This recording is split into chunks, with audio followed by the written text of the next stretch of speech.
Hey guys, it's John CLK. This is my second review of a watch in my collection. If you remember, my first watch review was for the Alpina Regatta Extreme Sailing. This time it's for a Montblanc watch. We'll start off with the packaging. As you can see here, it's the regular Montblanc inner box, which is made of full leather and kind of a fake suede inside lining. It's the typical Montblanc box. There's nothing hugely original about it. And if we focus on this side, this is the outer box with all the info. The Mont Blanc in question is a star 4810 chronograph. And this is the outer box from Mont Blanc. And you could see that it's pretty regular also. And this is the Mont Blanc um, catalog or warranty and everything, so it's pretty much thick and nothing special again for it. This is the watch itself, as you can see. Bear with me, guys, again. Like I said, I'm sorry. I'm trying to film with one hand and show you everything with the other. So this one has a chronograph complication. It has a 30-minute counter at the 12 o'clock position, a 12-hour counter at the 6 o'clock position. At the 6 o'clock position, you could also see the date window, which is done very weirdly because the impair number are written and all pair numbers are marked with a dot. Um, the second hand has a counterweight with the Mont Blanc logo, which is very nicely put together. I'll try to make it focus. As you can see, the dial is very intricate. It has a kind of guilloche pattern to it. And if you look closely at the 6 o'clock counter in the chronograph complication, you could see the Mont Blanc kind of star engraved inside the counter. I'll try to make it play with the light a bit. You could see it. It has applied Roman numerals. Um, and very tiny loom pips, if you could look around it at the outer edge.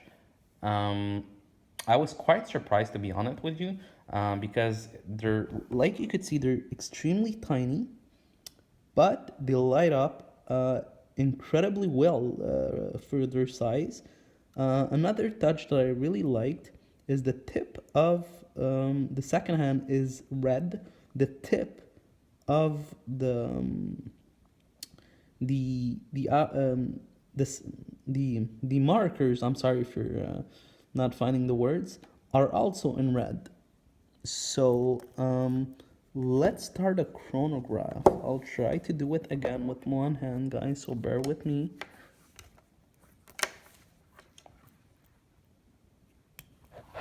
Here we go. You could see what I was talking about. Like on the upper, you have the tip of the red and the sweeping second hand. Um, let's talk a bit about the movement. As you can see, it has a custom rotor with Code de Genève written Mont Blanc and everything. A few Bluetooth screws, like you could see. The movement is based on a Valjoux 7750. Not heavily modified. I mean, it is a bit modified for decoration wise. It has the Bluetooth screws and the custom rotor. But apart from that, it's pretty much a standard Valjoux 7750. So it's a workhorse movement. It has proven its durability and technically very reliable and very easy to maintain. If we talk about the case a bit, you could see that the case is completely polished. Again, sorry for the smudges of my fingerprints on it. It has an onion style crown with the Mont Blanc logo. Um, you could see that it has a few details, and it's not very overdone or not done whatsoever, but for me it's very nice. And dimension wise, I would say the watch is 44 millimeters, um, including not excluding the crown. It has a wide lugs of 22 millimeters.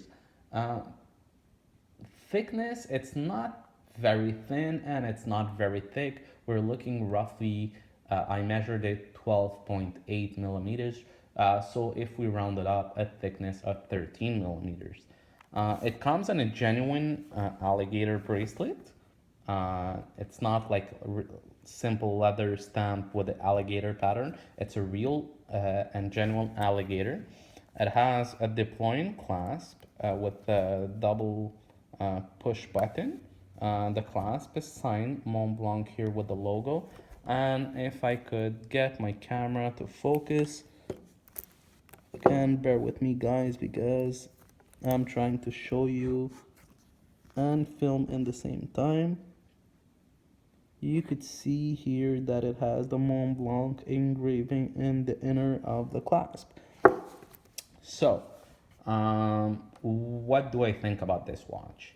The watch is retailing for 5,100. I paid the 5,100 because this was a graduation gift for me when I finished university. Um, so I paid full retail at the AD. The problem with Montblanc is that their authorized dealer is the boutique, and there's not a lot here in Canada that sells the Montblanc brand except the Montblanc boutique itself, and they do not negotiate prices much. The only rebate I was able to score with it is avoid the taxes. So technically, the price was 5,100 plus tax. The 80 offer me the price of 5,100, everything included. Um, that being said, if you go on the gray market, you could find the same watch um, for roughly, I would say, um, 28 to $3,000 range, maybe a bit more, but I mean, the cheapest I was able to find it. I'm not gonna name any gray market site or anything, but the mainstream gray market sites um, are selling this model in particular for roughly 2,800, sometimes a bit more depending if they have a sale or not. So, would I recommend this watch? Definitely. Um, Quality is outstanding, finishing is exceptional. The only downfall I would say for this watch is the lack of uniqueness and the movement. For a $5,000 watch, I would expect a heavily modified movement, if not in house. What they did is, like I said earlier, take the Valjoux 7750 and just add the blued screws, a custom rotor, and a few perlage and Côte de Genève here and there on different parts of the movement, which is, for this price point, what you should expect. It's not bad, it's very tastefully done, but I would, at this price point, expect a bit more, like a heavily modified movement. And compared to my last review I did with the Alpina, which is based on the Sellita SW500, which is typically a clone of the Valjoux 77 and 50. The watch retailed for $36.95, 3,600 of course, and $95. And the movement was way more in-housely modified than the Mont Blanc. Um, the higher end Mont Blanc, the Nicolas Rieussec, and the more fancier chronometry and heritage lineup all come with in-house movement, but this one do not. That's the only downfall I would have for this watch. But the quality of the leather band, I've never seen something like it before. It's outstanding. The details, the quality of the finishing, and everything that went into that watch is literally crazy and like I would say 10 on 10. I don't have any reproach quality wise on that watch except for the lack of heavily modified movement or a totally in house movement. That being said, would I recommend this watch to my fellow watch community? Um, Yes, it's a decent watch, pretty unique. Not a lot of people know about Montblanc or love the fact that it's a pen company that does watches. I totally aware of that. But like I mentioned in my previous video, I'm the kind of person who likes something unique. I don't like to have something that everybody else has on their wrist. So for me, this is one of my dressier piece. It's not my dress watch as proper saying a dress watch, but it's one of the more dressier piece I have in my collection. I have another Montblanc watch, which is a really nice 100% dress piece, which is very thin. I'll try to do a review on it pretty soon. This is my dress piece in the collection, but this one you could put off pretty much uh, on every occasion. You could wear it with jeans and you would be very nicely geared up. You could wear it with a more formal attire. Would I dare to say on a smoking or tuxedo attire? Maybe not, but I mean, for work or a more dressed up attire, not fully formal, but more dressed up, it definitely suits um, uh, the whole point of this watch in design, since it's on a leather band and size, like you could see on paper, it says 44 millimeters, but it definitely wears smaller.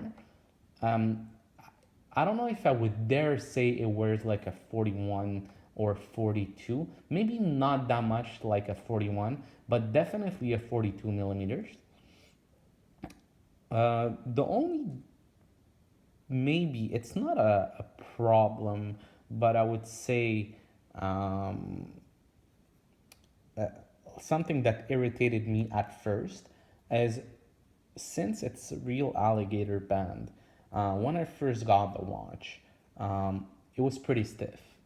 But after a week or so of wearing it, um, it takes the contour of your hand perfectly. If you look at the right part of the band, you could see that it has the curvature of my hand. It took the everything, the contour, so it's good. But at first, I was kind of pissed off because, like I said, the leather band was pretty stiff, and I had to wear it as a daily wearer for about roughly, I would say, 10 days to 2 weeks to get it to snug my wrist perfectly.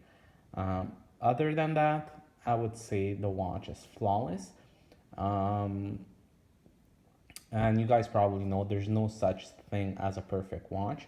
So this is why I'm saying I would rate this watch 8.5 to 9 on 10. Uh, and like I mentioned earlier, quality wise, um, it's above reproach. Finishing is outstanding. The polishing is on par with Breitling polish finishing, which is known to the watch community that Breitling polishing is out of this world. And I would say this one is on par with Breitling. when you don't have the fingerprint smudges on it, like I unfortunately did on my watch. It is literally a mirror. Um, the details on the dial is just simply outstanding. I don't know if we could see it properly. The picture doesn't give it justice. The counters are raised and recessed at the same time.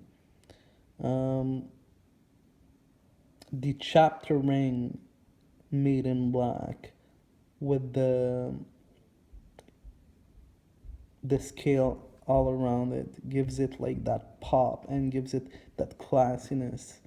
Um, and I would say the most surprising thing that I loved about this watch is I didn't expect those tiny, tiny, tiny lume pips uh, around the outer edge of the bezel, the inner bezel, to be that bright. You just shine a light a bit on them, and it is out of this world. I would say even brighter than Seiko's lume. Um, and like I said, I was definitely impressed because they're so tiny and they're so bright at the same time. One other thing that I really would say it's not a problem, but I expected a bit more from them. Is like you could see the Montblanc automatic on the dial is painted. I expected at least the Montblanc wording to be applied and maybe have the automatic painted. That would have mattered too much. It's not a deal breaker. It's properly done. Like you could see, the wording is crisp. Bearing in mind that the dial is wavy pattern like guilloche and everything. Apart from that, the watch is fantastic, and I would definitely recommend any of the fellow watch members in the watch community to pick one up. It's an amazing watch for a price, a bit pricey if you buy it from an ED, but if you manage to pick one up for roughly $3,000, trust me, you won't be disappointed. So once again, thank you guys for watching. If you could subscribe to my channel, it would really help me out, and I'll keep the videos coming. And again, I'm sorry for all the shakiness and the problems while doing this video. As I said, holding the camera in one hand and trying to do the whole process of the video with the others. So once again, sorry for that, and as I promised in my first video, I will try to get professional equipment as soon as possible. Once again, thank you for watching. Take care and bye bye.